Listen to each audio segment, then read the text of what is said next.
Halo semuanya, kali ini kita akan belajar mengenai bagaimana caranya membaca sensor DHT11 ataupun DHT22 di ESP32. Kenapa kita perlu belajar untuk membaca sensor tersebut? Karena banyak dari kita yang belum mengetahui bahwa untuk membaca sensor DHT11 ataupun DHT22 di ESP32 ini berbeda dengan cara pembacaan sensor DHT di Arduino ataupun ESP8266. Karena yang akan kita gunakan adalah library yang khusus untuk ESP32. Jadi kita akan mulai dulu dari pemasangan sensor DHT-nya. Di sini saya akan menggunakan DHT22. Teman-teman bisa menggunakan DHT11 ataupun variannya. Oke, di pin paling sebelah kiri ini adalah pin VCC. Pin ini kita hubungkan ke 3 volt. Kemudian untuk pin datanya, saya akan hubungkan ke pin nomor 15 di ESP32.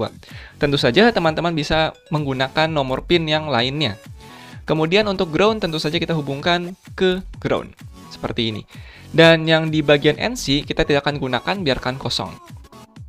Wiringnya, baik di ESP32 ataupun di ESP8266 ataupun di Arduino ataupun di board yang lainnya, wiringnya sama. Yang membedakan adalah pada library yang digunakannya.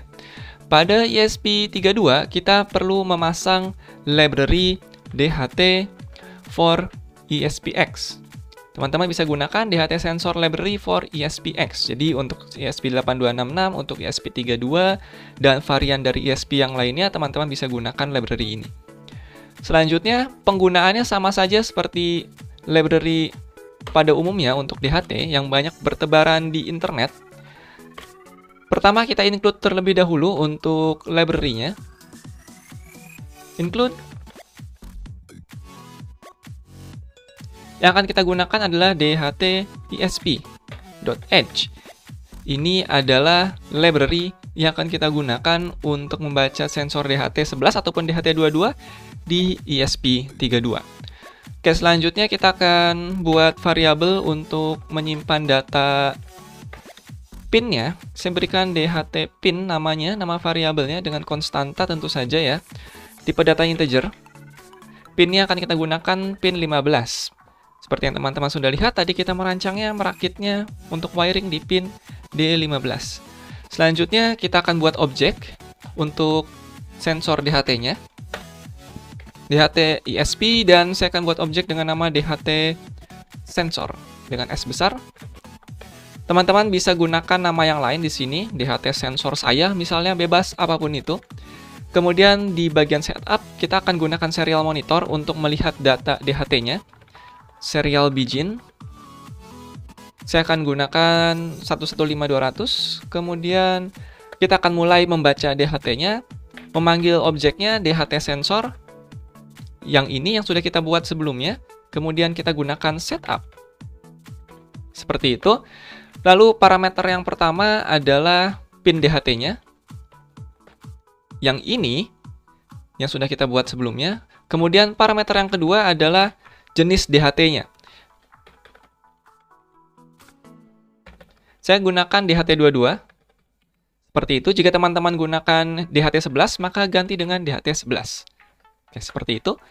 Dan kita akan langsung membaca nilai sensor DHT-nya dan tampilkan ke serial monitor. Dan saya akan buat kelas dan objek untuk menyimpan data temperatur dan kelembaban dari DHT22. Saya akan gunakan temp and humidity seperti itu dan gunakan data. Nanti teman-teman tinggal panggil datanya ini saja. Dan saya akan isi dengan DHT sensor.get temperature and humidity. Temp and humidity. Ini dari library-nya. Oke, seperti itu. Teman-teman nanti tinggal dapatkan saja data temperatur dan kelembabannya dari data ini. Kita akan tampilkan datanya di serial monitor. Kita akan gunakan serial.println. Seperti itu. Untuk temperatur dulu kita tampilkan. Temperatur, maka yang akan kita ambil adalah data.temperatur. Data ini diambil dari sini. Oke, seperti itu untuk datanya yang akan kita ambil. Kemudian karena ini tipe datanya harus string di serial monitor, maka kita akan konversi ke tipe data string. Seperti itu. Lalu saya akan tambahkan dengan karakter Celsius. Oke, pakai spasi. Cukup seperti itu. Kemudian teman-teman bisa copy paste saja untuk menampilkan humidity-nya. Paste di bawah. Dan ini ganti dengan persen karena untuk humidity. Yang akan teman-teman dapatkan adalah humidity. Seperti itu. Oke, dan temperatur ini stringnya kita ganti dengan kelembaban. Tentu saja teman-teman bisa ganti ini dengan suhu. Jika sudah, kita perlu tambahkan delay agar tidak terlalu cepat pembacaannya ya, tapi ini opsional, tidak wajib. Teman-teman bisa gunakan delay. Kita akan run simulation-nya dan tampilkan data temperatur dan kelembabannya di serial monitor. Oke, bisa teman-teman lihat di sini. Suhu dan kelembabannya sudah tampil. Kita akan coba ganti nilai suhunya ke 62,3 derajat Celcius. Teman-teman bisa lihat perubahannya 62,3 derajat Celcius, begitupun dengan kelembabannya. Kelembabannya kita ganti naikkan 80,5. Oke, seperti itu. Dari sini, kita sudah bisa membaca nilai suhu dan kelembaban dari ESP32.